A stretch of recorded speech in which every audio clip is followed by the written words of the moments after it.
Here's a great appetizer that your Nigerian guests, friends, and good in-laws will enjoy. They will love you forever if you serve them this. It also makes a great meal, as you will see later. Here are the ingredients you will need. Wait.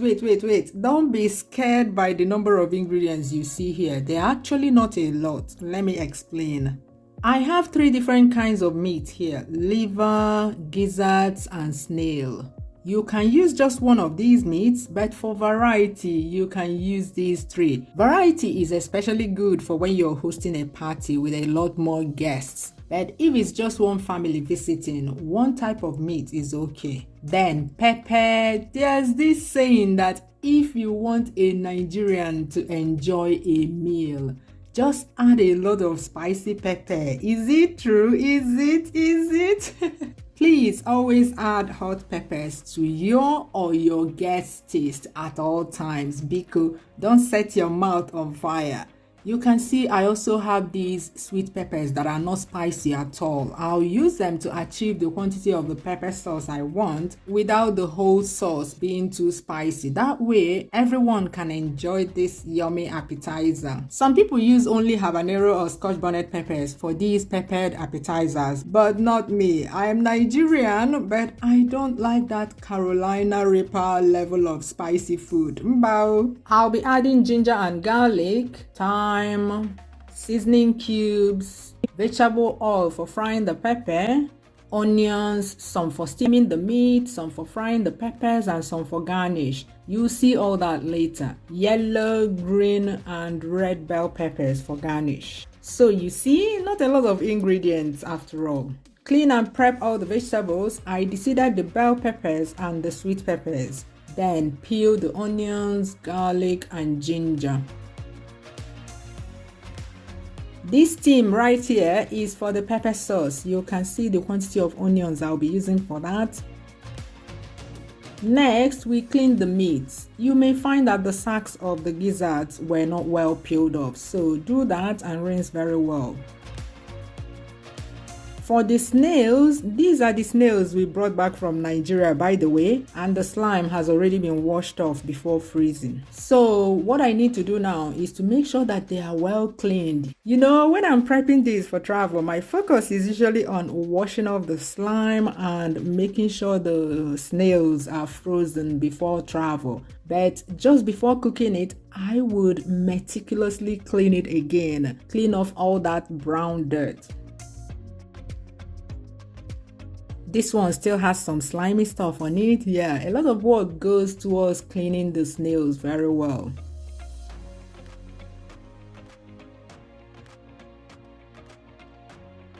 I cleaned the liver as well, then cut it up into single bite sizes. Transfer to a pot and extract the ginger juice.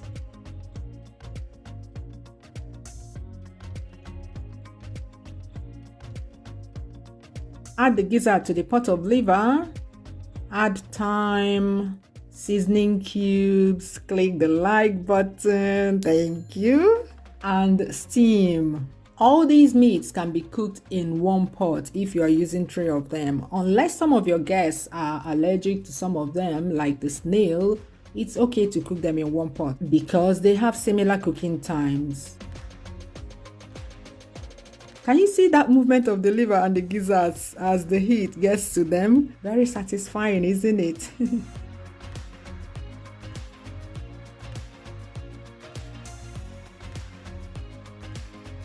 When well steamed, the liver would have changed color, the gizzards will look tough, and that movement I talked about earlier would cease. Add chunks of onions. I'm using a combo of white and red onions now. I add chunks because I don't want pieces of onions in the meal when done. Add the snails on top, cover, and let it steam for a bit. Add the ginger juice. You can actually add the ginger juice at the beginning of the steaming, but I did not want any added water at the beginning of the steaming process. You can see that so far, the only water I've added is the one that came with the ginger juice. Lots of water will come out from the meat. Cover, and while that is cooking, let's blend the peppers. I chop all of them with a knife to help my chopper. The link to this chopper will be in the description box below the video. Keep an eye on the meat.